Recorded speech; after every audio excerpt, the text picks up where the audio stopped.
Alors, il y a plusieurs élus qui vont nous rejoindre, qui sont pour l'instant toujours sur la rive droite, du côté de la rue Joseph Bertrand, où il y a une grosse canalisation d'eau qui a cassé cet après-midi, une canalisation de 600. Donc, vous voyez, c'est une grosse de transport de l'eau, pas de dessert, mais de transport, et qui a fait d'assez gros dégâts sur la chaussée de la rue Joseph Bertrand et dans des maisons aux alentours. Donc, on a quelques élus qui sont encore sur place. On était plusieurs à s'y rendre tout à l'heure. Et donc, on a une famille à reloger, mais pour laquelle on a trouvé une solution. Voilà, donc ils vont nous rejoindre. Il y a au moins Louis Le Pivin, Paula Pikiewicz qui vont nous rejoindre à minima. Et puis Camille Faul doit nous rejoindre un peu plus tard, mais pas pour cette raison-là. Mais je pense qu'en la quorum, de toute façon, on va pouvoir démarrer notre séance consacrée beaucoup à des questions financières. Je fais l'appel. Olivier Lebrun, présent. Pauline Biodel, Vincent Guillon, présent. Laure Cotin, présent. Louis Le Pivin, donc il va arriver. Jeanne-Marie Hermann, Jean-Michel Sakilis, présent. Christine Caron devrait arriver. Jean-Philippe Ollier, Jean Bernicot, Philippe Gevray, Patrick Mauvert, Pouvoir, Vincent Guillon, Isabelle Coquel, Valérie Le Dastumer. Ça arrive à quoi, hein? Paul Apikiewicz va arriver, Laurence Assier, Valérie Médon, Gwenoa Teston, Bertrand Schneider, Aïlis Kata devrait arriver, Antoine Bess Pouvoir à Paul Apikiewicz, Camille Faul Pouvoir jusqu'à son arrivée à Pauline Biodel, Arnaud Brosset, Antoine Brelé-Bury Pouvoir à Jean-Michel Sakilis, Flore Hoffmann, Olivier Venin Pouvoir à Laure Cotin, Patrice Ozorowitz, Christine Pachot, Cédric Perrier Pouvoir à Christine Pachot, Cécile Chopard Pouvoir à Patrice Ozorowitz, Suzanne Egal, Elke Seberkrub et Benoît Florence. Bien, je fais passer la feuille de présence. Si vous m'entendez tousser, rassurez-vous, je suis négatif au test de Covid depuis 2 jours. Donc, voilà.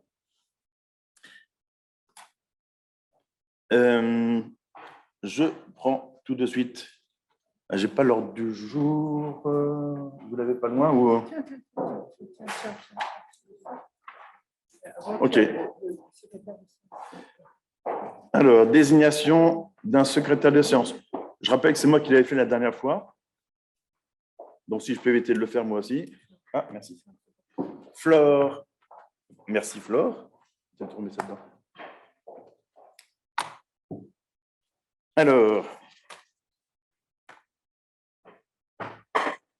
nous avons donc 9 délibérations et il y a aussi une question écrite qui m'a été transmise par le groupe Cité, donc qui pourra lire sa question à la fin de la séance. Nous passons, il y a 5 délibérations concernant donc, des délibérations un peu financières ou en marge du finance. Donc, je vais passer la parole à Jean-Michel Sakilis. Ah, pardon. Approbation du procès-verbal de la séance du Conseil municipal du 14 avril 2022. Y a-t-il des observations, Madame Suberkrub? Oui, Monsieur le maire, nous souhaitons revenir sur le PV du Conseil municipal du mois d'avril qui est incomplet. Mes questions que j'avais posées au début du Conseil concernant la décision DG 2022-019 ainsi que votre réponse n'y figurent pas.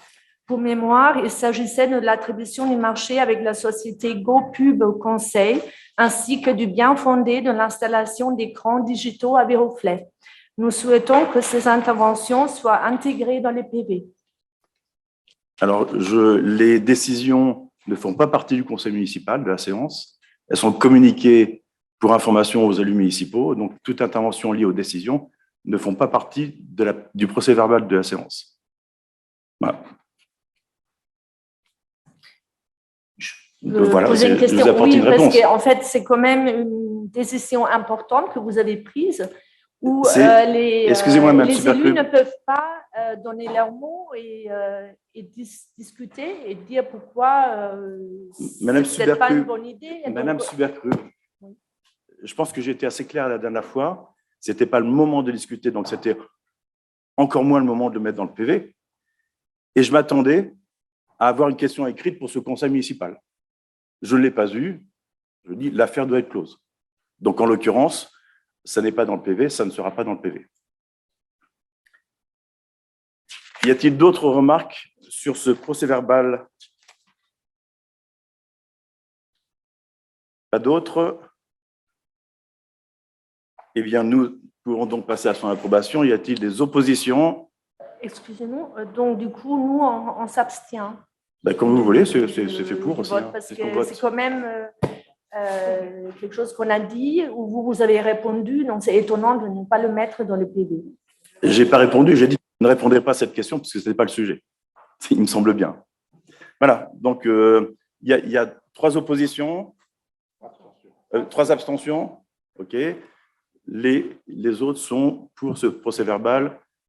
OK, je vous remercie.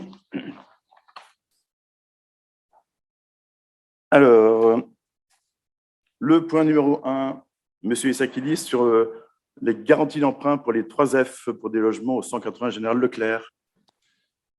Oui, monsieur le maire et vous tous, mes chers collègues, donc il s'agit d'une délibération qui contient 2 éléments. D'abord, une garantie d'emprunt telle que cela vient d'être évoqué, mais également la convention de réservation de logement qui accompagne cette garantie d'emprunt. Alors, pour vous donner les éléments dimensionnants, il s'agit d'une construction au 180 de l'avenue du Général Leclerc de 22 logements, constitué de 9 logements en plus, 7 PLAI, 6 PLS. Et la garantie qui nous est demandée d'octroyer est pour un montant total de 4 149 000 euros pour des durées de crédit s'étalant de 40 à 60 ans, donc des périodes particulièrement longues, et étalées sur 7 lignes de crédit différentes, dont le détail vous est donné dans les documents à votre possession. En contrepartie, eh bien, cela nous ouvre un droit de réservation par convention de 4 logements, donc 4 logements sur les 22, que je relatais il y a quelques secondes, un T2, 2 T3 et un T4. Alors, cette garantie d'emprunt et la convention sont précisées par un certain nombre d'articles d'un contrat qui est attaché au document à votre possession. Et donc, les premiers articles ou les articles les plus importants sont relatés au début du rapport qui accompagne cette délibération. Je vous invite à lire, puisque, comme d'habitude, on y retrouve toujours des conditions extrêmement dures pour nous. C'est un point que je souligne à chaque fois, vous le savez, et d'autant plus que la délib numéro 2 va augmenter encore plus le montant des garanties qu'on va octroyer, mais on va y venir d'ici quelques secondes. Donc, pour ce qui concerne cette délibération, donc 22 logements, 4 149 000, 40 à 60 ans de crédit, 7 lignes de crédit et 4 logements en réservation en retour. Donc, il nous est demandé d'approuver à la fois la garantie d'emprunt et la convention de réservation. Merci, monsieur Issakidis. C'est donc 2 délibérations disjointes. Je propose y a-t-il des demandes de parole? Non. Donc, je vous propose de voter pour la première, qui est la garantie d'emprunt. Y a-t-il des oppositions, des abstentions? Unanimité, je vous remercie. Et la deuxième, c'est la convention de réservation, donc des logements. Y a-t-il des oppositions ou des abstentions? Je vous remercie. C'est l'unanimité. Monsieur Issakidis, vous poursuivez pour l'opération du 28 avenue Leclerc. Oui, monsieur le maire et vous tous, mes chers collègues, donc identiquement, même structure que la délibération précédente, cette fois pour un programme de construction de 16 logements. Donc, vous voyez une photo, enfin une image illustrative à l'écran. 16 logements, dont 6 PLUS, 6 PLAI et 4 PLS.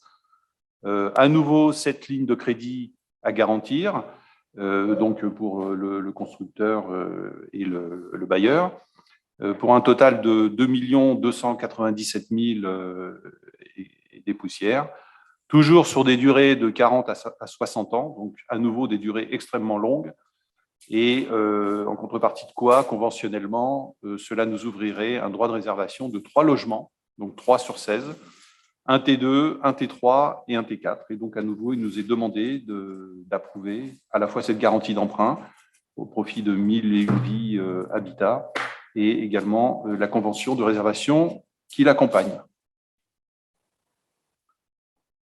Voilà. Je pense qu'il n'y a pas plus de demandes de parole sur cette délibération, sur ces deux délibérations. Donc, nous passons au vote pour la garantie d'emprunt à 1001 Vies Habitat. Y a-t-il des oppositions, des abstentions? Unanimité, je vous remercie. Et la délibération pour la réservation de logements dans ces mêmes logements sociaux. Pas d'opposition, pas d'abstention. Je vous remercie. Le point suivant concerne une souscription d'emprunt auprès du Crédit Agricole. Monsieur Sakidis, vous poursuivez, s'il vous plaît. Monsieur le maire et vous tous, mes chers collègues, donc effectivement, vous avez sous les yeux les éléments dimensionnants de cette souscription d'emprunt, étant entendu qu'il s'agit dans sa forme plus d'une ligne de tirage que d'un emprunt stricto sensu à hauteur des 12 millions d'euros que vous voyez à l'écran. La durée, vous est rappelé, 25 ans, le taux d'intérêt annuel de 1,73. Voilà, et puis toutes les informations que vous voyez. Donc, cette souscription d'emprunt, qui est donc extrêmement souple, que je vous invite à découvrir dans ces détails contractuels qui nous relient au Crédit Agricole, qui est donc l'organisme financier auprès duquel cette souscription va être signée, eh bien, nous dispose de conditions très souples et tout à fait adaptées en regard du plan pluriannuel d'investissement qui est le nôtre, car cette souscription d'emprunt vise à accompagner le PPI qui a été présenté à plusieurs reprises, à la fois lors du DOB en début d'année, puis au moment du vote budgétaire en mars, si je me souviens bien. Donc, ce plan pluriannuel d'investissement qui est assez ambitieux, puisqu'il comporte un nombre important d'équipements qui vont être rénovés, complètement réhabilités, entièrement reconstruits dans les prochaines années, eh bien, on sent budgétairement des montants très importants. Juste, je vous rappelle quelques chiffres. En 2023, dans notre planification, donc il peut être amené à changer au cours du temps, mais en l'état actuel des choses, plus de 15 millions d'euros. En 2024, plus de 17 millions d'euros. Et puis, à nouveau, en 2025, on retombe autour de 7 millions, donc après 2 années successives de forts investissements. Et donc, pour accompagner ces deux pics en fait, d'investissement, 15 et 17, en arrondissant, sur 2023-2024, eh bien, cet emprunt va parfaitement accompagner les choses, puisque, en parallèle des montants qui vous sont présentés, vous voyez qu'il y a une mise à disposition des fonds que nous pouvons étaler jusqu'à mai 2024, c'est-à-dire exactement en fonction des besoins que nous serons identifiés à cette date-là au maximum, et donc accompagnant bien les évolutions budgétaires. Donc, c'est là un élément tout à fait structurant d'accompagnement, un véhicule financier d'accompagnement de ce plan d'investissement pluriannuel que j'évoquais. Et quand même quelques mots pour dire pourquoi cette forme-là d'emprunt, de souscription, plutôt qu'une autre.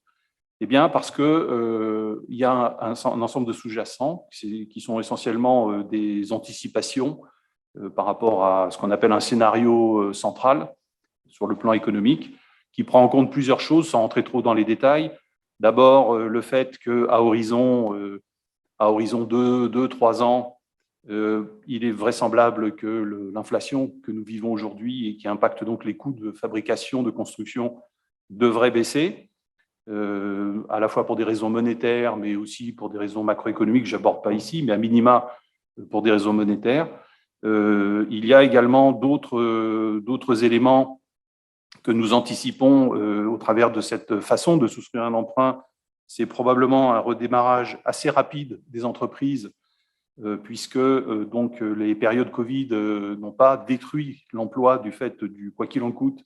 Maintenant, alors même s'il y a eu des effets de bord avec des entreprises zombies qui sont restées en activité, il y en a beaucoup qui ont gardé l'emploi, ce qui permettra à ce moment-là, ce qui permet d'imaginer un redémarrage rapide du secteur de la construction, auquel s'ajoutent quand même des problématiques d'approvisionnement que vous connaissez, de matériaux et de matières premières, dont tout le monde a déjà entendu parler, mais qui trouvent des raisons dans des causes exogènes à la France en tant que telle.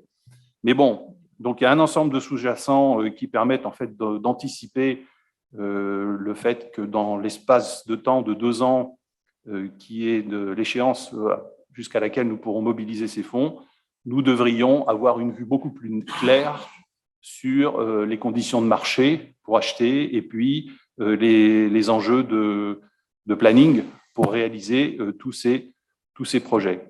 Donc voilà, c'est un ensemble de sous-jacents de cette nature qui nous permet aujourd'hui de faire cette proposition. Bon, il y a quand même un certain nombre de paramètres par ailleurs que nous ne maîtrisons pas encore, que personne ne maîtrise évidemment. Et là encore, donc, ça ne vient que consolider l'approche de cette forme d'emprunt, à savoir une ligne de tirage. Nous ne sommes pas obligés de consommer 12 millions d'euros. Nous pouvons utiliser de 0 à 12 millions d'euros pendant le laps de temps. Donc, ça nous offre une flexibilité accordéon tout à fait intéressante face à des situations environnantes que nous ne maîtrisons pas, mais dont nous sommes certains qu'elles seront assez volatiles, à la fois sur le plan des finances locales, mais aussi de façon plus générale à l'échelle du continent, puisque vous l'avez tous vu au travers des actualités, il peut y avoir des revirements extrêmement brutaux de géopolitique qui impactent un ensemble de choses, dont en particulier le cours euro-dollar. Et je rappelle que nous achetons l'énergie finalement en dollars, et donc l'euro est très bas en ce moment. Donc je ne rentre pas plus dans les détails, mais bref, tout ça pour vous faire comprendre que tout ça est adapté à cette grande incertitude qui est autour de nous. Je soulignerai un dernier point malgré tout, rappelant les 2 délibérations précédentes, où quand nous en rapprochons un peu les échelles de temps dont on parle, rappelez-vous, on nous demandait il y a 2 délibérations de nous engager jusqu'à 60 ans en garantissant les crédits, les emprunts de tiers, jusqu'à 60 ans.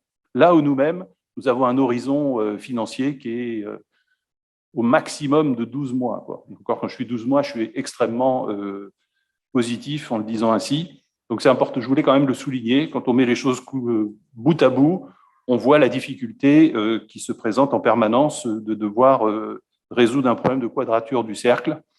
Et alors pour paraphraser d'une dernière phrase de conclusion, après les épisodes du quoi qu'il en coûte, avec cet emprunt-là qui va soutenir un peu nos investissements, on sera outillé quoi qu'il advienne. Merci, M. Sakidis. Y a-t-il des demandes de parole sur cette délibération? Mme Egal et Mme Pachot. Monsieur le maire, mes chers collègues, les analyses de la Caisse des dépôts font ressortir au cours des 2 dernières années des taux d'emprunt pour les collectivités territoriales au plus bas. En 2019, le taux moyen des nouveaux emprunts souscrits par les collectivités et les intercommunalités était déjà passé en dessous de la barre de 1%, pour s'établir à 0,71%. En 2020, il a encore baissé pour s'approcher de 0,50%. Selon l'Observatoire de la dette des collectivités locales, géré par la Société Finance Active, le taux moyen des nouveaux prêts s'est élevé exactement à 0,56% l'an dernier, en 2021. L'analyse s'appuie sur les données de 1183 collectivités et établissements publics qui représentent environ 10 milliards d'euros de nouveaux prêts. Certes, les communes et intercommunalités de moins de 20 000 habitants ont obtenu des conditions moins intéressantes, mais elles ne dépassent pas en moyenne 0,75% avec des durées moyennes de l'ordre de 18 ans. Depuis que nous sommes élus à Viroflay, nous indiquons qu'une bonne gestion des comptes municipaux passe aussi par une projection pluriannuelle des projets et des dépenses. Nous avons assisté depuis 3 exercices budgétaires à une modification de votre discours. En 2020, vous vous réjouissiez de ne pas avoir à recourir aux emprunts. Aujourd'hui, vous nous présentez une délibération avec un taux négocié à 1,73%, soit environ 100 points de base de plus qu'il y a un an, si ce travail avait été fait auparavant. Nous ne pouvons nous prononcer ni juger sur la pertinence du montant des emprunts à faire, puisque en fait, l'analyse financière qui a été mentionnée au rapport n'a pas été communiquée en dehors des quelques chiffres que vous nous avez transmis en séance. Et donc, il n'y a pas de prévisionnel de trésorerie et de besoin de financement associé à cette somme de 12 millions sur laquelle on ne peut pas avoir de jugement fondé. Quoi qu'il en soit, cet écart de 100 points de base correspond, en fait, représenterait un manque à gagner pour la ville de plus d'1,5 million si les 12 millions étaient tirés de cette ligne. Et effectivement, on n'a aucune visibilité sur le fait qu'on les tirera en totalité ou non.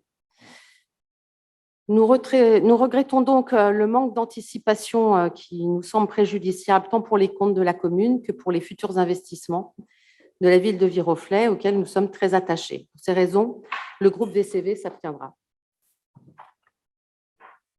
OK, Madame Egal. Monsieur le maire, mes chers collègues, dans la continuité de la mandature précédente, depuis 2020, la ville de Viroflay dégage une marge très importante à la fin de chaque exercice. Cette marge permet de recourir à l'emprunt sans prendre de risques financiers puisqu'elle nous permettrait de rembourser très facilement ces emprunts. Lors du débat d'orientation budgétaire 2022, nous avons à nouveau souligné que notre niveau d'emprunt était singulièrement bas alors que la CAF réelle estimée pour 2021 dépassait encore les 3 millions d'euros.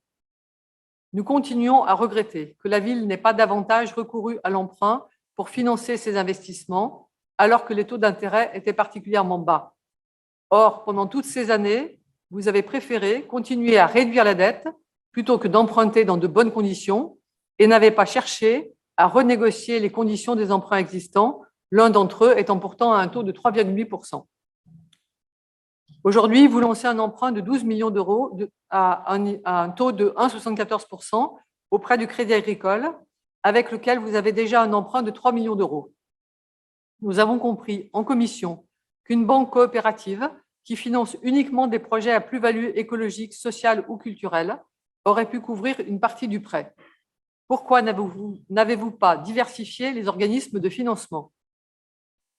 Cependant, que la ville veuille emprunter alors que les taux sont encore bas pour financer les investissements qu'elle a inscrits au PPI 2022 nous semble tout à fait pertinent et nous voterons favorablement cette délibération. Pour rappel, lors du Conseil du 14 avril, nous avions garanti l'emprunt d'un bailleur social, renégociant son taux de 1,49% à 0,99%. À cette occasion, nous vous avions interrogé sur le taux des emprunts en cours, dont 2 millions d'euros à un taux fixe de 3,8, et nous vous avions demandé pourquoi vous ne cherchiez pas à renégocier ces emprunts pendant qu'il était encore temps. Nous renouvelons notre question. Je vous remercie.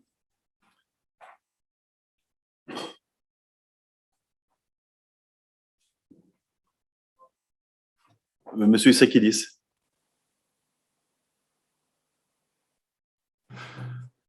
Oui, monsieur le maire et vous tous, mes chers collègues.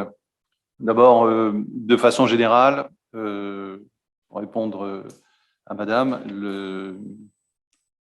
la moyenne n'est la réalité de personne. Donc, ne servez pas ça comme un exemple, essayant de démontrer que ça aurait pu être autrement. La moyenne n'est la réalité de personne. Par ailleurs, ce que vous présentez comme étant quelque chose en filigrane, comme ça, qui aurait été mal négocié, je vous rappelle que la France emprunte en ce moment à 2,2 sur les OAT 10 ans. Les OAT, c'est les obligations d'État. Donc, on emprunte à 2,2. L'Italie est à 3. De proche en proche, avec le désengagement de la Banque centrale européenne, puisque vous voulez qu'on parle un peu d'économie, le quantitative easing va être terminé bientôt. Il faut connaître un peu les choses pour en parler avec pertinence, à savoir que France Trésor cherche 7 à 8 milliards toutes les 2 semaines pour mettre dans la chaudière économique française. S'ils ne trouvent pas, c'est tous les jeudis, hein, donc le jeudi, écoutez la radio, il peut se passer des choses. Donc s'ils ne trouvent pas 7 à 8 milliards tous les 15 jours, eh bien, ça veut dire que l'État ne peut plus payer les salaires. On va au défaut de crédit et c'est le Fonds monétaire international à nos portes, quoi. Donc 1,73, 1,74 TEG, dans les conditions actuelles économiques, qui ne sont pas évidemment celles que nous maîtrisons ni ne décidons, c'est un très bon taux. D'autant plus que, je répète ce que j'ai déjà dit, il ne s'agit pas d'emprunter 12 millions d'euros, la forme même du contrat nous permet d'emprunter de 0 à 12 millions. Ce qui, au passage, me permet de répondre à Madame Egal en lui disant que si en cours de route, sur les 2 années à venir jusqu'au mois de mai 2024, eh bien, d'autres offres financières plus intéressantes venaient apparaître, nous ne nous interdisons évidemment pas de les considérer. La concurrence fera le jeu, finalement. Si demain, une banque coopérative ou n'importe qui, un fonds souverain, qui vous voulez, nous faisait des conditions plus intéressantes, eh bien, nous les regarderons et si elles sont plus intéressantes effectivement pour nous, nous les prendrons. C'est là toute la force, si vous voulez, de ce véhicule financier, c'est qu'il ne nous contraint pas. Nous ne devons pas emprunter 12 millions d'euros nécessairement. Ce n'est pas obligatoire, c'est de 0 à 12. Et nous pouvons emprunter le reste ou ce que nous voudrions par ailleurs quand nous voulons. Donc, vous voyez, c'est un outil qui est très souple et donc il ne faut pas l'enfermer dans une critique systématique, si vous voulez, qui ne correspond pas finalement à la réalité d'adaptation que ce véhicule financier offre. Alors, par ailleurs, nous avons effectivement d'abord, on n'a jamais été hostile aux emprunts. La preuve étant, c'est qu'on en a, et vous l'avez rappelé très justement, depuis plusieurs années. Ils ont des taux qui correspondent tout à fait à ceux qu'étaient les taux à l'époque où ces taux ont été figés au travers des contrats qu'on a fixés. Il y a 2 emprunts, je vais être très rapide, la Caisse française de financement local et le Crédit agricole, avec des taux. Alors, le premier, c'est 3,8, c'est du taux fixe. Et le deuxième, c'est un taux variable. Il est longtemps resté inférieur à 1%, puisque donc c'est un taux variable. Ces 2 emprunts, donc contractés il y a longtemps, disposaient de conditions qui nous permettaient pas d'en sortir aussi facilement, c'est-à-dire avec l'idée que vous émettez, à savoir que pourquoi ne les soldons-nous pas en empruntant sur ce crédit à 1,73 pour solder le 3,8, celui qui est à 3,8. Eh bien, tout simplement parce qu'il y a des pénalités sorties.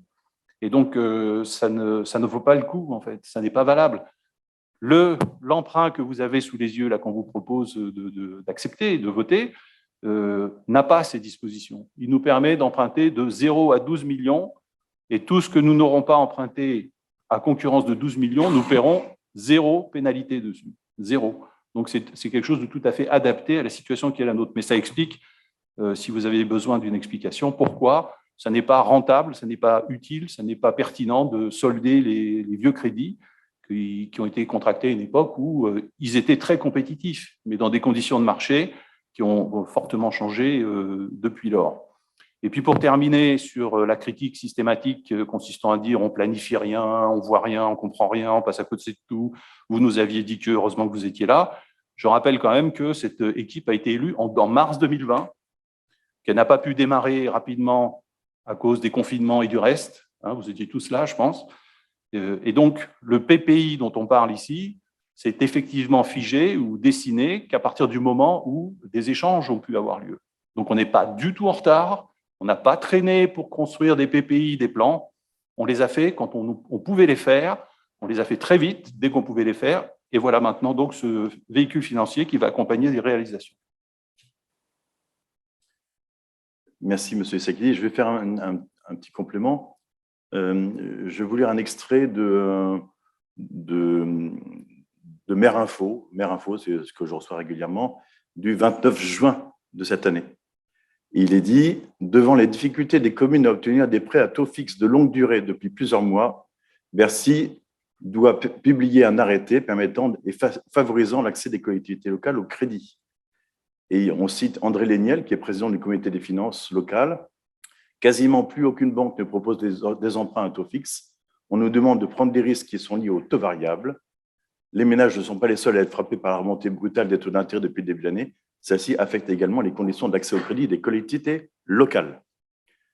Cumulées aux conséquences de l'inflation sur les prix et à certaines annonces du gouvernement, dont le point d'indice, cette situation entraîne de grosses difficultés qui peuvent impacter l'investissement des communes. Je rappelle que l'investissement en France public est le fait à 70% des collectivités locales. Donc, alors, voilà, c'est le contexte général, c'est tout à fait récent, ça date du 29 juin. Donc, les choses évoluent très, très vite. Vous l'avez remarqué, l'inflation est arrivée à une vitesse dingue. Les taux d'intérêt progressent à une vitesse aussi importante.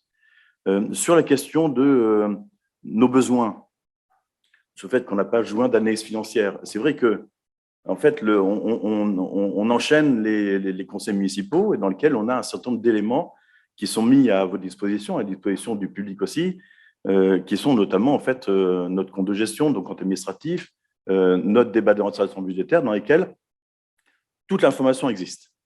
Toute. En résumé, si on prend le PPI, le programme pluriannuel d'investissement, pour 2022 à 2025, c'est environ 50 millions d'euros que nous envisageons d'investir, soit 12,5 millions d'euros par an sur 4 ans. Ce n'est pas rien. Peut-être qu'effectivement, on aurait pu commencer plus tôt, mais en fait, en l'occurrence, la période que nous venons de traverser est un peu complexe. 50 millions. Si vous regardez aussi un slide qui correspondait aux recettes d'investissement qu'on avait prévues et qu'on a prévues pour les années à venir, c'est environ 12 millions d'euros sur une session, et puis le reste, c'est le FCTVA, des subventions qu'on pense pouvoir obtenir. Peut-être qu'on en obtiendra plus, mais en tout cas, pour l'instant, il n'y a pas de certitude compte tenu de l'état des finances locales générales. Donc 50 moins 12, 38. Nous avons actuellement, en tout cas au 31 décembre, nous avions 18 millions de trésorerie.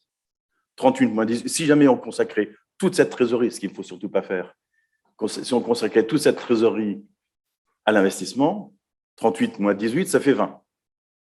20 moins 12 millions qu'on souhaite emprunter, ça fait 8. Ça veut dire que sur 4 ans, il faut qu'on dégage à minima 8 millions d'euros d'autofinancement pour arriver à équilibrer nos comptes. Donc ça, c'est une démonstration au plus large. Si je dis les 18 millions de trésorerie qu'on a actuellement, il ne faut pas toutes les consacrer, il faut garder un fonds de roulement, il faut retirer là-dedans 5 à 6 millions d'euros. Donc ça fait 8 plus 5, ça fait quand même 13 millions d'euros qu'il faut dégager en 4 ans sur l'autofinancement. Donc on arrive à combien? On arrive aux alentours de 3,5 millions par an. Jusqu'à présent, ces années précédentes, on avait réussi à faire aux alentours entre 3,5 et 4,5 millions d'autofinancement. Je peux vous le dire, et après vous allez me dire, on crie au loup, mais néanmoins, l'inflation nous gagne aussi, gagne du terrain sur nos comptes. On le voit, hein. L'énergie, l'alimentation, quand on voit des plus 75% sur je ne sais quoi. Enfin, Pauline Bionel m'a fait tout un truc en disant, mais j'étais effaré de voir les évolutions, 73% sur le sucre. On est complètement tombé sur la tête. Plus l'évolution du point d'indice, quand même 3,5% du point d'indice. Je suis content que les fonctionnaires se payaient plus, mais 3,5% sur Viroflay, ça fait 400 000 euros par an. 400 000 euros, ça nous prend déjà 10% de notre autofinancement. Il faut l'avoir en tête. Voilà, donc en fait, je vous passe les autres éléments qui vont faire en sorte que les comptes administratifs des années à venir, 2022, 2023, 2024, ne seront pas certainement aussi reluisants que ceux qu'on a pu avoir, malgré tous les efforts de gestion. Et je suis super content, mais vraiment, d'avoir réussi à maintenir nos efforts de gestion dans les années précédentes, à pouvoir, et ça je l'avais dit aussi, hein, à pouvoir générer de l'autofinancement. On a fait des sessions qui nous ont permis aussi de voir cette trésorerie-là. Hein. Donc, en fait, pour pouvoir avoir cette trésorerie, pour mener notre plan d'investissement, qui est un plan d'investissement extrêmement ambitieux, et ça, personne ne peut nous reprocher.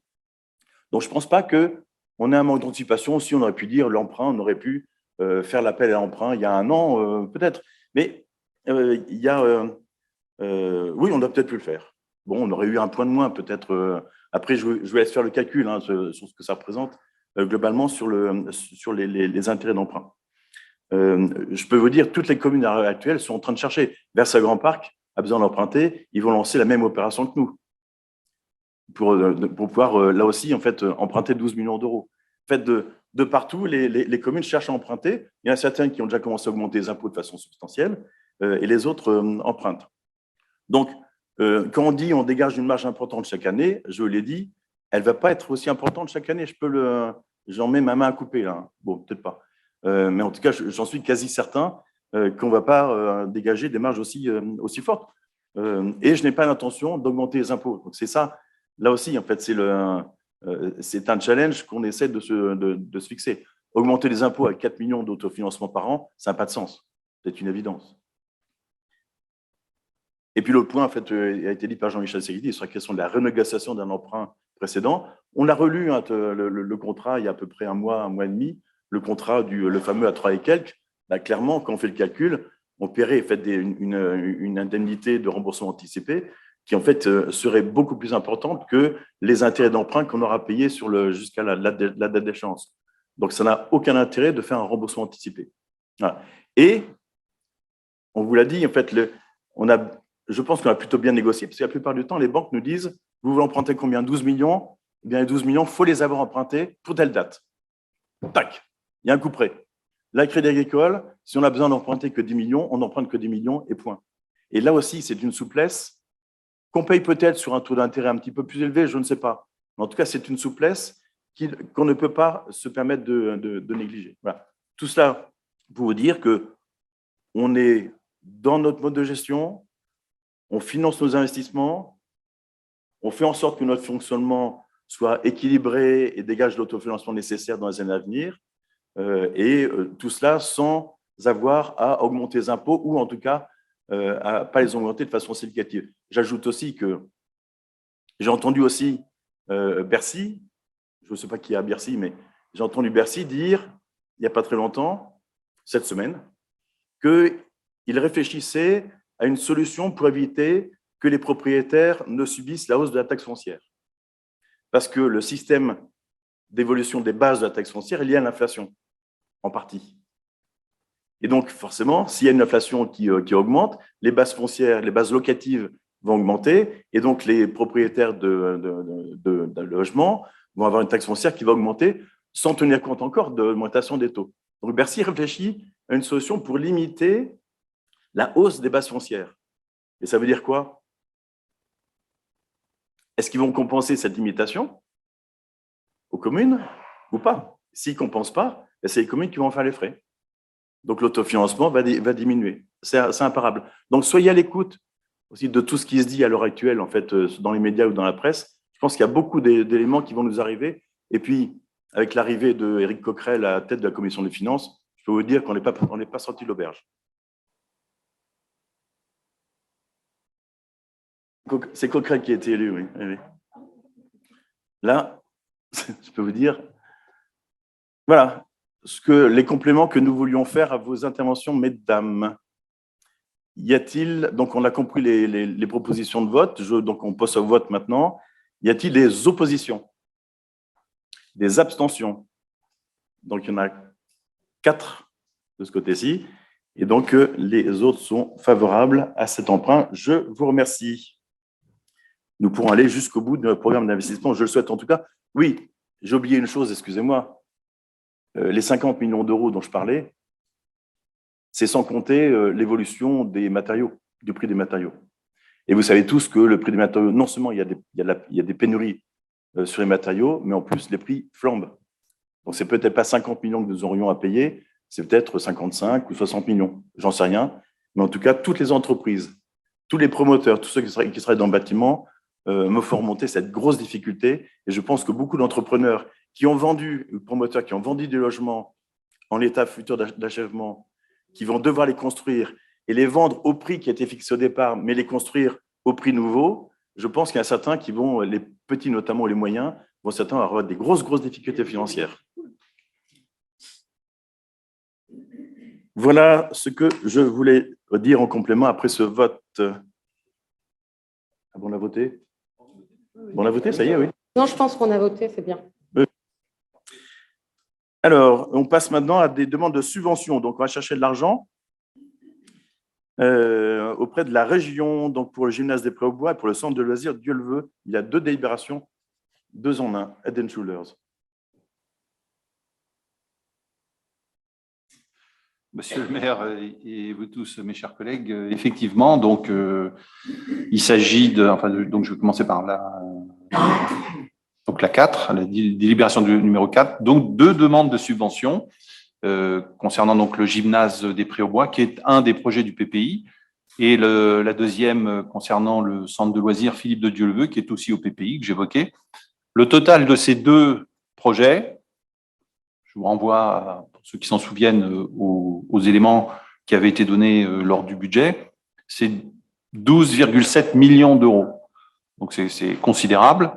Et donc, les demandes de subvention que nous formulons concernent, à propos de ces deux projets, 4 opérations qui sont détaillées dans les documents en votre possession, puisque donc il y a un découpage de plusieurs lots, en quelque sorte, sous-tendant nos demandes de subvention. Et ces demandes de subvention sont formulées auprès donc, de la région Île-de-France sur ce qui s'appelle le contrat d'aménagement régional, pour partie, et le reste sur une enveloppe budgétaire qui finance ce qui s'appelle la politique sectorielle sport. Et pour ce dernier point, la demande de subvention que nous formulons concerne spécifiquement le mur d'escalade du gymnase du Pré-aux-Bois. Et dans les documents que vous avez un détail, vous retrouvez en fait ces éléments que j'ai synthétisés en quelques phrases.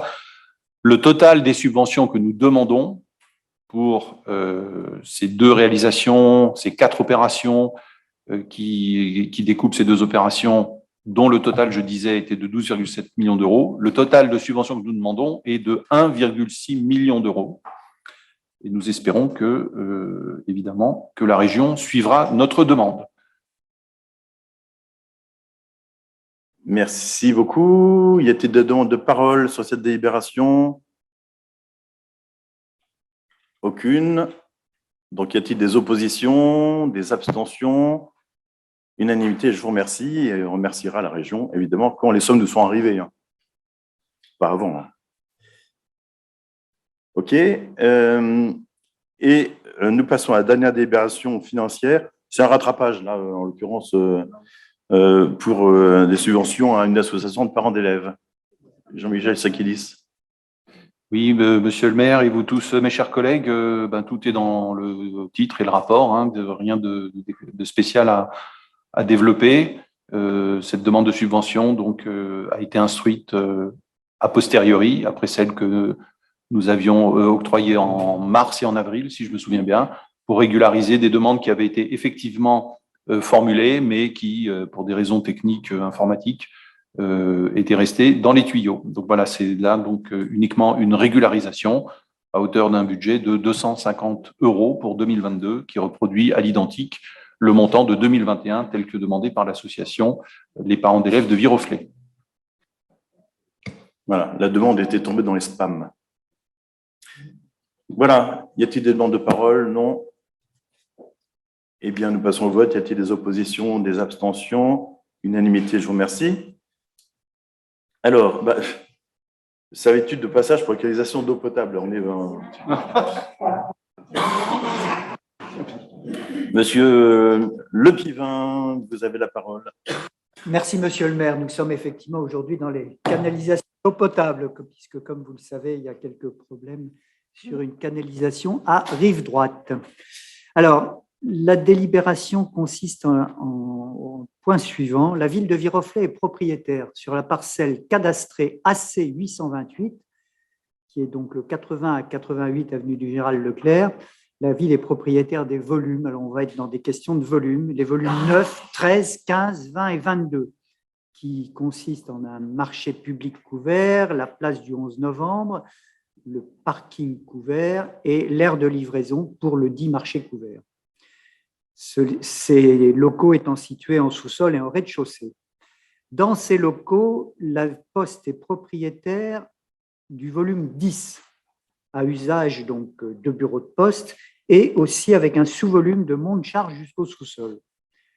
Il se trouve que la Poste souhaite céder son bien et notamment rendre indépendants les locaux situés au R+1 dans le cadre de cette opération.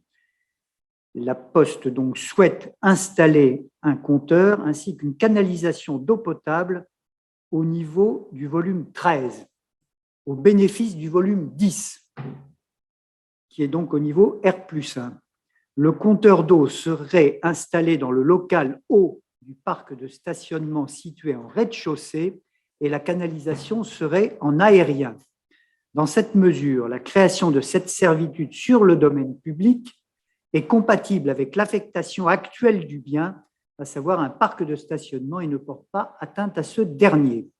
Il vous est donc proposé, mes chers collègues, d'autoriser Monsieur le maire ou son représentant dûment habilité à signer une convention de constitution de servitude de passage d'un compteur et d'une canalisation d'eau potable dans le volume 13, dont la ville de Viroflay est propriétaire, au profit du propriétaire du volume 10. Il vous est aussi demandé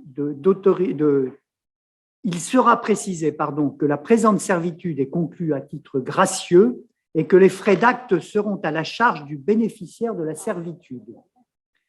Et enfin, il vous est proposé, mes chers collègues, de donner pouvoir à Monsieur le maire pour signer toutes les pièces inhérentes à ce sujet et nécessaires à la bonne exécution de la présente délibération. Merci, monsieur. Avant le vote, je précise qu'il ne s'agit pas du bureau de poste qui peut être cédé, c'est l'étage, le premier étage qui servait avant au service courrier, voilà, avec le quai de déchargement côté rue d'Asselor. C'est tout à fait, le bureau de poste reste à Viroflay. Y a-t-il des demandes de parole? Non, vous venez de préciser les choses telles que rédiger le rapport, puisque la Poste souhaite céder son bien qui vient d'être décrit juste avant, c'est-à-dire qu'il décrit l'ensemble de ce que possède la Poste, dont le bureau de poste. La façon dont est rédigé ce rapport est très confus. C'est très confus, voilà. Donc, on avait demandé en commission que ça soit reformulé. Bon, vous avez apporté la précision, mais ça aurait été bien que ces lignes de rapport soient réécrites de manière à ce que ça soit lisible. Oui. OK, voilà. Y a-t-il... Mais entre l'eau 13 et l'eau 10, c'était clair. Très bien. Ce qui est clair, c'est ce qu'on veut faire. On a bien compris de quoi il s'agit et on n'a pas de raison de s'opposer à ce qui suit. Le rapport est totalement incompréhensible et si on le prenait à la lettre, on aurait informé donc tous les Viroflaysiens que la Poste allait bientôt fermer sur Viroflay et je ne pense pas que vous l'auriez souhaité. Oui. Les rumeurs vont vite en plus donc, dans Viroflay. Donc, bien. Donc, je le précise, le bureau de poste ne fermera pas à Viroflay. En tout cas, pas pour le moment. Je n'ai pas d'informations en ce sens. Voilà. Donc, y a-t-il des oppositions pour cette délibération? Des abstentions? Unanimité, je vous remercie. Alors, je vais passer la parole à Monsieur Ollier, Jean-Philippe Ollier, qui va vous proposer une délibération dont on a, je crois déjà, qu'on a déjà évoqué, qui concerne la gare routière de Chaville-Vélizy. Monsieur Ollier, vous avez la parole. Merci, monsieur le maire.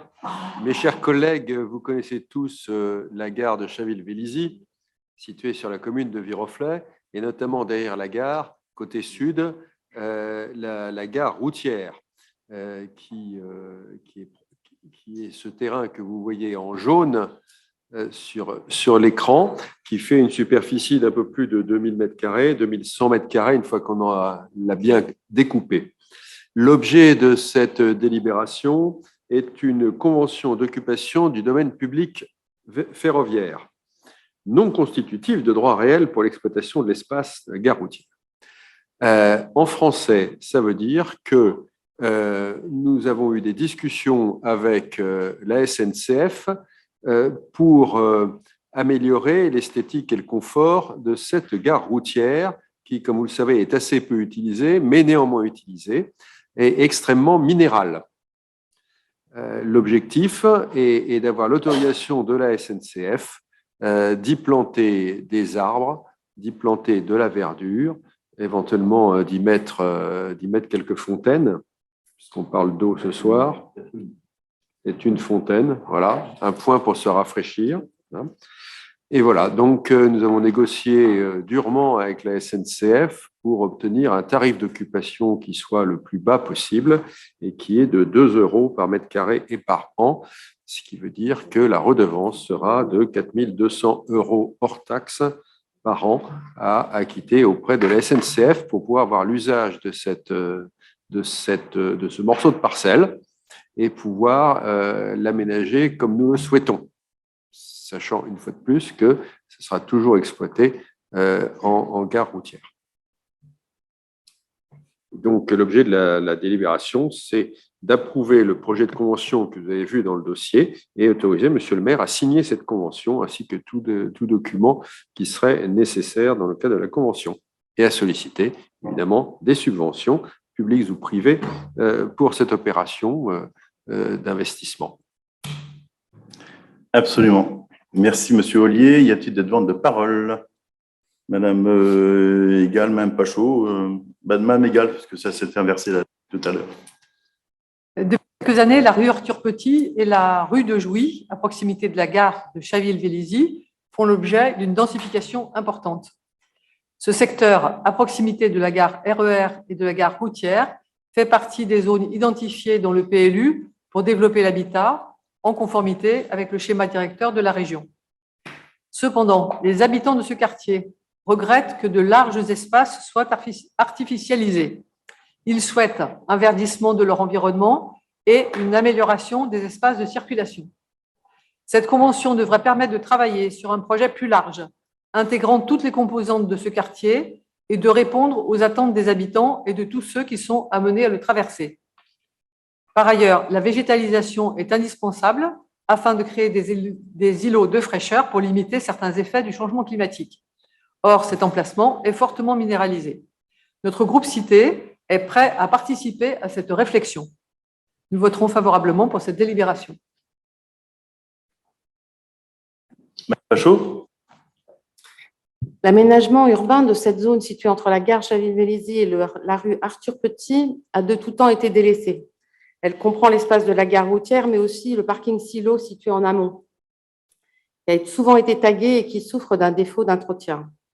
Des membres du groupe VCV ont interpellé la ville à ce sujet et proposé dès 2019 un projet de jardin urbain sur la toiture terrasse de ce parking, mobilisant les services d'EFIA, gestionnaire du parking de la SNCF, ceux de la ville, ainsi que ceux de l'école Léa CFI Jouy-en-Josas, en fait Técoma, plus facilement connu sous Técoma, filière horticole. Outre les apports environnementaux et la végétalisation de cet espace, ce lieu aurait été entretenu par les élèves de Técoma dans le cadre de travaux pratiques et d'expérimentations relatives au jardin urbain. Ce projet n'a malheureusement pas pu aboutir jusqu'à présent, EFIA ayant finalement décidé de reprendre l'exploitation de cette terrasse. Donc, nous nous réjouissons, d'autant plus que cette initiative d'aménagement paysager porte sur la plateforme qui est en deçà, donc la plateforme de la gare routière, probablement facilitée par la compétence transport de Versailles Grand Parc. Toutefois, le groupe VCV demande que la conception de ce projet d'aménagement se fasse en concertation avec les usagers de des gares et qu'elle inclue également la participation des riverains viroflésiens. Nous voterons pour, bien entendu. Alors, je pense que sur la question de la participation, je pense qu'on a l'habitude d'intégrer la plupart du temps les riverains dans les discussions, dans un certain nombre de projets. Donc, évidemment, nous le ferons. Après, on ne peut pas tout accepter aussi. Il y a un certain nombre de contraintes. Il faut partir d'un projet existant. C'est souvent difficile de partir dans l'absolu. C'est quand même une gare routière, avec des bus qui y passent, donc avec une dominante de voirie. Et avec en plein milieu l'emprise de la SNCF pour accéder au quai. Enfin, il y a toute cette dimension-là. Donc, c'est quand même un espace qui est extrêmement contraint. Je regrette, tout comme vous, en fait, le fait que EFIA se soit rendu compte, parce qu'on l'a sollicité, en fait, se soit rendu compte que la toiture terrasse du parking n'était pas utilisée, pas rentabilisée. Et donc, d'un seul coup, ils ont réussi à rentabiliser en la louant à Amazon pour les camionnettes. Voilà, je le regrette. Après, il y a des considérations contre lesquelles il nous est difficile de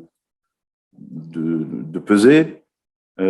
Sur la question de l'entretien potentiel, en fait, par les élèves de Técoma, j'ai moi-même participé à une visioconférence, en fait, avec les élèves de Técoma qui ont présenté le projet. Il y avait en plus la végétalisation de la façade côté du parking, côté gare de Chaville-Vélizy. Le projet tel qu'il en sorti était aux alentours de 300 000 à 400 000 euros en fait, pour la végétalisation. Ça nous a paru, évidemment, la SNCF n'ayant pas d'argent à mettre là-dedans, Et donc, on a évidemment abandonné ce projet-là et le reste de la toiture terrasse, malheureusement, donc a un autre usage. Donc, bien évidemment, nous ferons en sorte que ce projet soit utile à tout le monde et soit un véritable îlot de fraîcheur. On en a besoin. Et ça, évidemment, on est dans cette logique-là de plus en plus sur Viroflay, mais pas que sur Viroflay. J'ajoute quand même que c'est un quartier qui a subi des améliorations. Quand il subit, il y a eu quelques améliorations, notamment, si vous vous souvenez, en fait, il y avait au-dessus de la gare routière, avant, il y avait un toit. En fait, la toiture de terrasse continuait au-dessus de la toiture routière pour faire la gare routière, pour faire une sorte de truc sur pilotis avec des grands poteaux qui permettaient de passer les bus en dessous. C'était absolument immonde.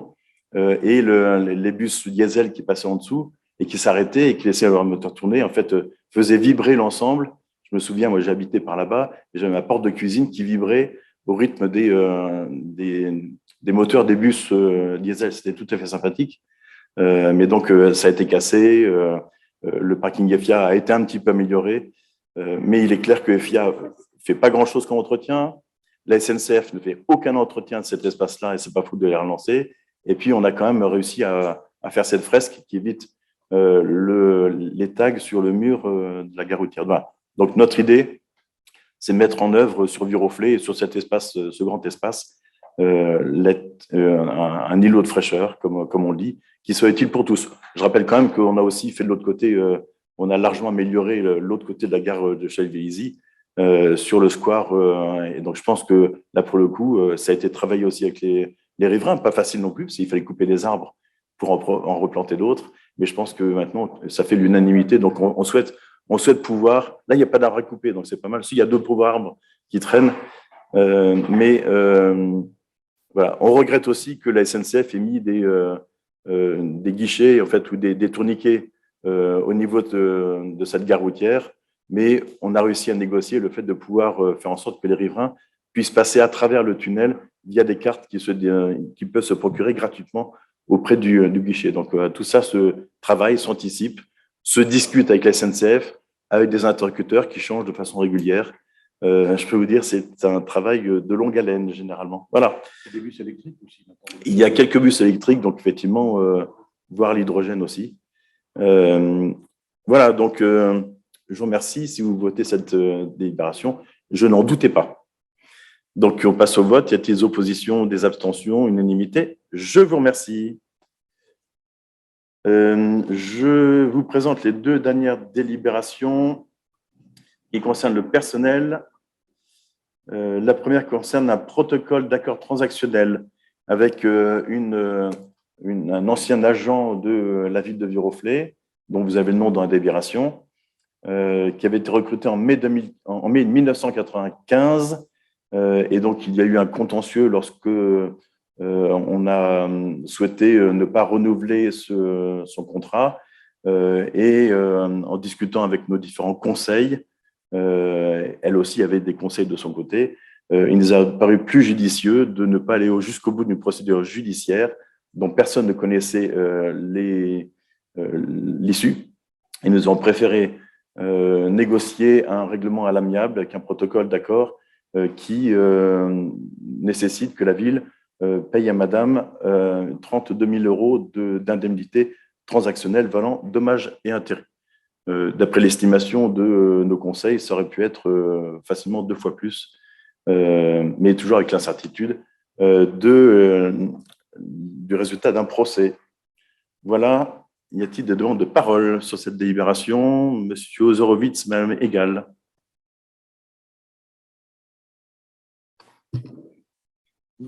Monsieur le maire, mes chers collègues, un contentieux entre une employée de 27 ans d'ancienneté et les services de la mairie, qui évoluait depuis 2017, a trouvé son règlement sous forme de protocole transactionnel après médiation et accord amiable. Cela a été rendu possible par l'adoption de la loi de transformation de la fonction publique votée en 2019 au début du premier quinquennat d'Emmanuel Macron, et cela a évité des procédures judiciaires longues et coûteuses. Le montant de l'indemnité transactionnelle au regard des sommes initialement demandées semble également raisonnable. Nous approuvons donc la démarche et son aboutissement. Mais ne sachant rien des faits qui ont conduit à cette procédure, après plusieurs années de possibles souffrances au travail d'une part et de désorganisation des services d'autre part, n'ayant pas été présents ou tenus informés de la médiation, nous ne pouvons donc nous prononcer pour ou contre le bien fondé de cette décision. Aussi, nous nous abstiendrons. Madame Egal. Oui, donc cet accord met fin à un conflit par un protocole accepté par les deux parties. Cependant, donc, il ne nous appartient pas de nous prononcer sur le bien fondé de cet accord. Nous nous abstiendrons. Enfin, il appartient aux élus de se prononcer sur la délibération. Donc, voilà. Sur la question de la souffrance au travail, je ne pense pas qu'il y ait une souffrance au travail. Simplement, je vous rappelle que dans un certain nombre dans la fonction publique, notamment territoriale, il fut un temps, les collectivités faisaient un contrat d'un an, puis un contrat d'un an, puis un contrat d'un an, et ainsi de suite.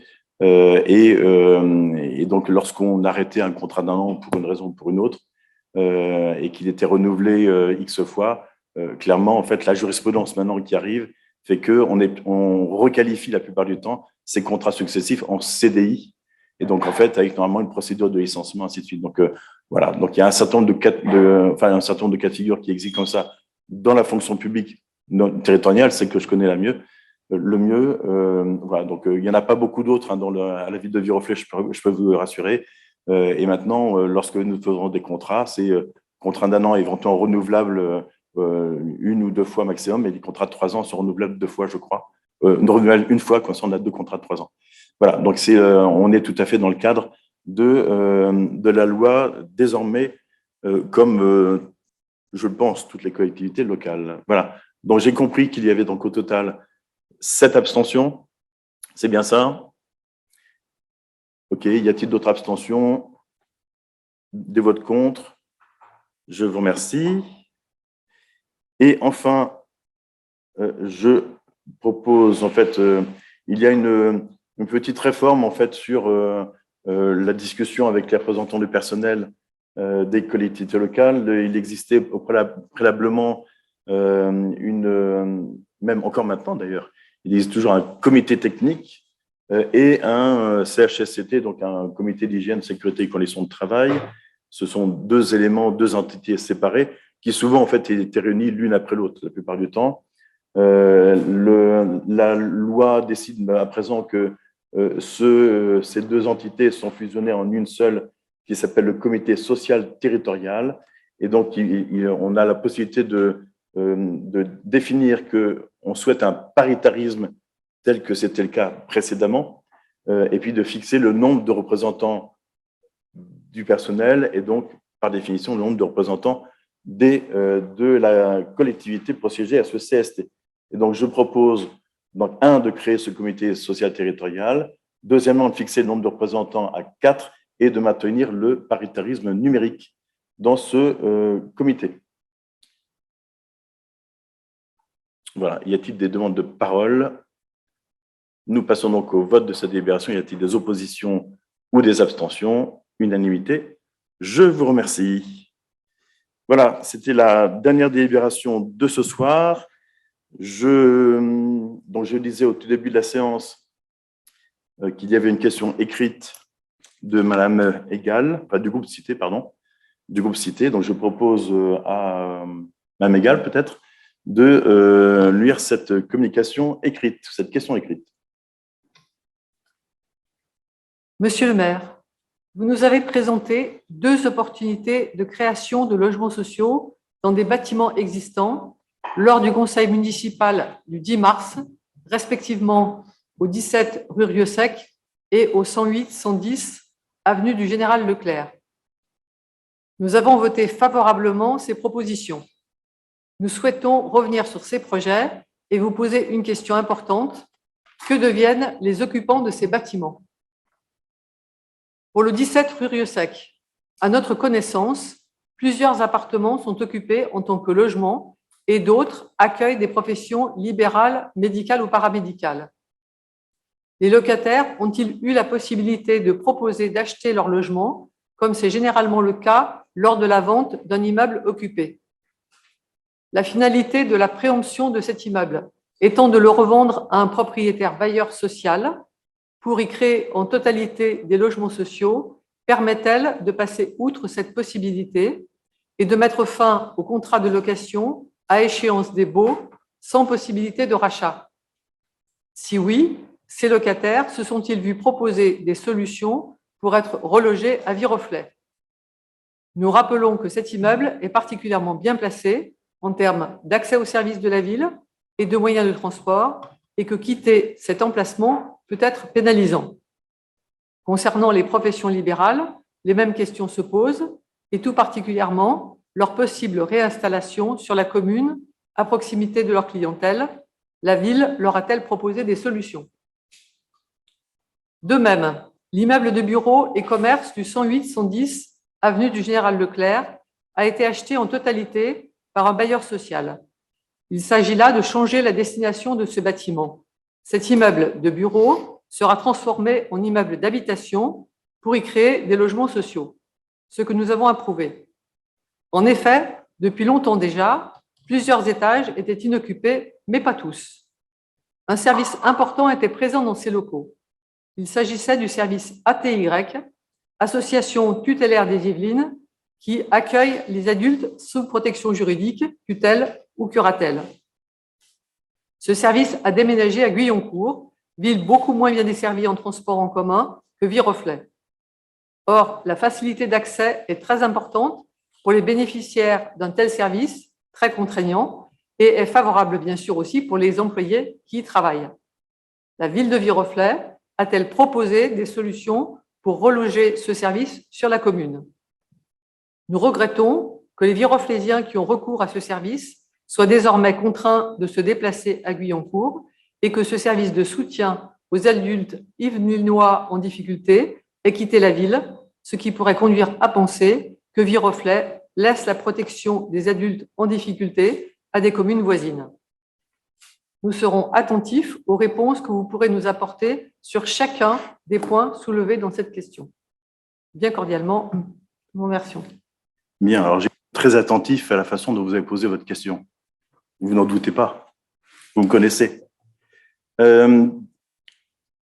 Le 17 rue Ossec, déjà pour commencer, en fait, ce n'est pas la première fois que un immeuble est de cette façon racheté en bloc par un bailleur social. Je vous rappelle qu'il y en a déjà eu un qui était à l'angle de la rue Gaston-Boissier et de la rue de Jouy. Je crois que c'était 57 logements à l'époque qui a été racheté par la Sablière.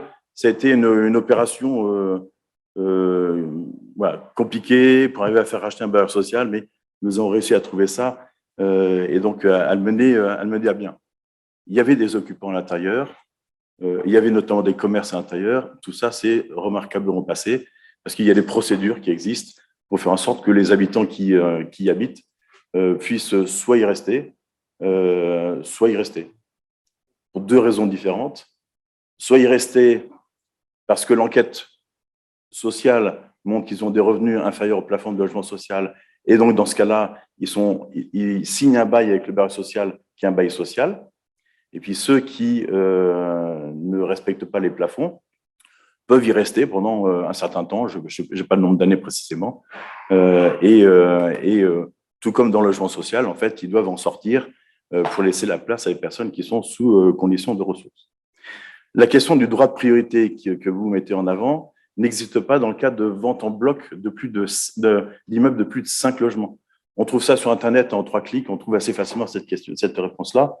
Et donc, voilà, donc il n'y a pas eu besoin de faire ça. Par contre, nous avons choisi de préempter l'immeuble et je vous rappelle, on l'a acheté puis revendu aussitôt au bailleur social qui est 3F, qui va y faire des travaux de remise en état, d'isolation thermique, et ainsi de suite, pour faire en sorte que ces logements soient loués dans des bonnes conditions et qu'ils soient au meilleur aspect sur le plan notamment environnemental. Sur la question des professions paramédicales, notamment orthophonistes, qui se trouvent en rez-de-chaussée, c'est pareil, en fait, il est prévu que les 3F conservent ces professions dans les niveaux, dans leurs locaux actuellement. Il faudra les rénover aussi. Et donc, il faudra trouver des solutions. Mais je sais qu'il il y a un certain nombre de logements qui sont vacants à l'intérieur, qui étaient déjà vacants avant et qui sont vacants depuis. Donc, il y a, je crois, 2 logements qui ont été, où le bail a été, je ne sais pas comment on appelle ça, en fait, a été rompu en fait, par les locataires et qui sont partis. Donc, ce qui fait que, normalement, les opérations de rénovation pour les personnes qui restent dedans pourront se faire via des opérations tiroirs de façon assez aisée. Et je me réjouis, comme vous le dites, Mme Egal, que cet immeuble étant particulièrement bien placé en termes d'accès aux services de la ville et moyens de transport, puisse bénéficier à une population de logement social. Concernant l'immeuble de bureau du 108-110. Alors, l'histoire est plus longue que celle qu'on imagine à la lecture. Il se trouve que cet immeuble, avant l'arrivée de la pandémie, je rappelle, l'immeuble était en 2 parties avant. C'était un immeuble de bureau en totalité. Alors, lorsque la partie de gauche a été transformée en logement, il n'y a plus de circulation possible entre les 2 parties de bâtiment. Or, le seul escalier qui restait dans le bâtiment de droite, c'était le bâtiment de bureau, ne comportait pas les unités de passage suffisantes pour pouvoir continuer à y accueillir des bureaux. Des bureaux où, en tout cas, ça ne pouvait accueillir que, je crois, 9 salariés par étage. En tout cas, enfin, c'était un nombre de salariés tout à fait ridicule compte tenu du nombre de mètres carrés. Donc, on a été saisi de ce sujet-là et par une entreprise qui se trouvait et par ATY. Nous avons cherché à trouver des solutions. Nous avons notamment essayé de discuter avec le propriétaire, bailleur, pour éventuellement faire un escalier de secours à l'arrière qui permettait de générer une sortie, une seconde sortie, et donc possibilité d'évacuation en cas d'incendie. Le propriétaire a étudié les choses. En fait, il n'est pas allé jusqu'au bout de la démarche. C'était une première solution pour essayer de garder une entreprise qui travaillait notamment sur les questions de bornes électriques de recharge au niveau européen et ATY. Je rappelle que quand ATY est venu s'installer à Viroflay, ils m'ont demandé mon avis et j'aurais dit venez à Viroflay, il n'y a pas de problème. Donc, je ne puisse pas qu'on puisse me faire un procès sur le fait que j'interdise à qui que ce soit de venir s'occuper des adultes en difficulté sur la ville. J'y reviendrai. Et donc, ce faisant, donc pendant ensuite toute la pandémie et ainsi de suite, donc pendant au moins 3 ans, ces locaux ont été quasiment vides. Et ATY a trouvé d'autres locaux ailleurs, provisoires dans un premier temps. Oui, et en plus, ils ne pouvaient plus recevoir du public à l'intérieur. Donc, ils ont trouvé d'autres locaux ailleurs, parce que le télétravail, ça va bien, mais il faut quand même recevoir les personnes sous tutelle ou sous curatelle. Et donc, après avoir étudié les différentes possibilités éventuelles de relogement sur Viroflay, les modalités de relogement étaient telles, en termes d'espace, de superficie, de positionnement, que nous n'avons rien trouvé à Viroflay qui permette de les reloger. Ni même l'entreprise, d'ailleurs. Ce que je déplore. Donc, ce qui fait que ATY a cherché des locaux pérennes et a trouvé des locaux du côté de Guyancourt, je crois que ça va être à 10 minutes à pied de la gare de Montigny, qui, je pense, est une gare qui est relativement desservie parce que c'est quand même un pôle d'activité extrêmement important, Montigny et Saint-Quentin. Et donc, je ne pense pas qu'on puisse dire que ce quartier-là soit particulièrement desservi. On n'est pas en pleine Cambrousse.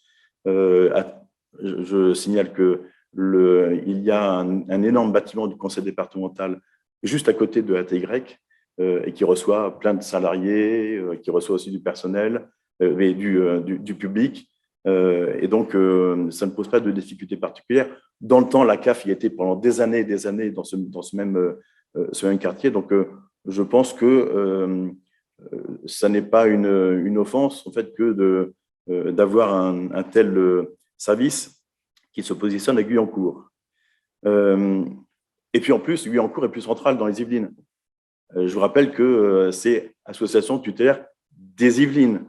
Donc, en fait, qu'on soit de Mantes, de Viroflay ou de Rambouillet, il fallait venir à Viroflay. Là, c'est davantage central. Et donc, en l'occurrence, je pense que ATY a regardé ce qui était le plus pratique pour eux. Je reviens sur cette phrase que vous avez écrite, Madame Egal, et que je déplore. Donc vous dites ce qui pourrait conduire à penser que Viroflay laisse la protection des adultes en difficulté à des communes voisines. Pas vous.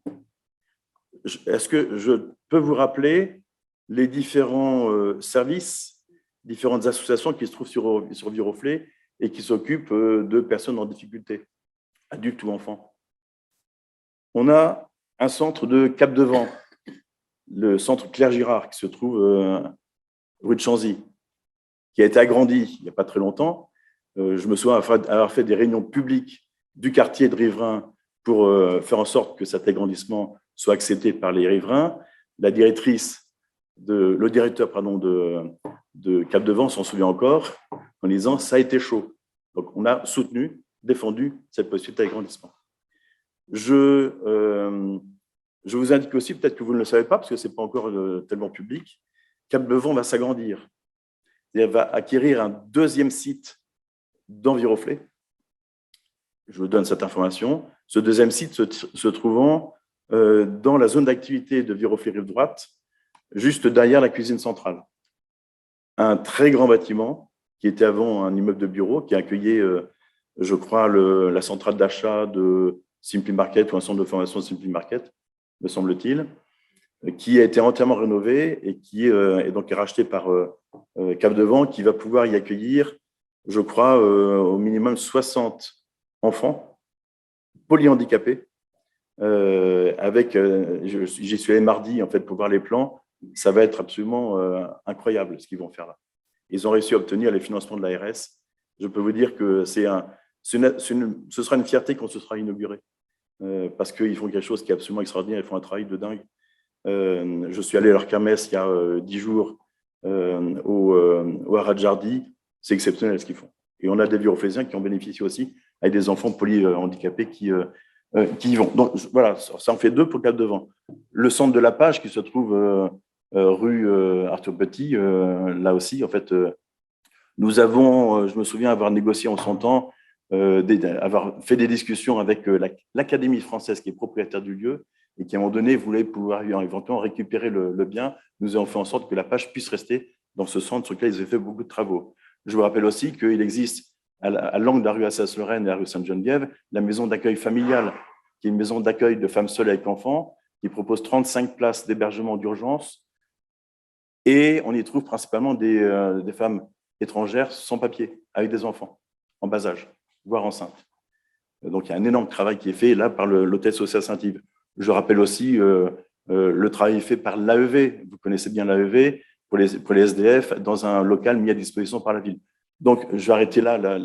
La rue Guizot, la maison Sainte-Thérèse qui accueille 7 pensionnaires trisomiques, et c'est dans ma rue. Donc, on ne peut pas dire qu'on laisse de côté les adultes ou les personnes en difficulté. Dans Viroflay, je ne peux pas laisser écrire ou dire ce genre de choses. Excusez-moi, Mme Égale. Voilà, j'espère avoir répondu de façon exhaustive à vos questions. Voilà, donc ce conseil municipal est donc terminé. C'était le dernier de l'année scolaire avant le repos estival.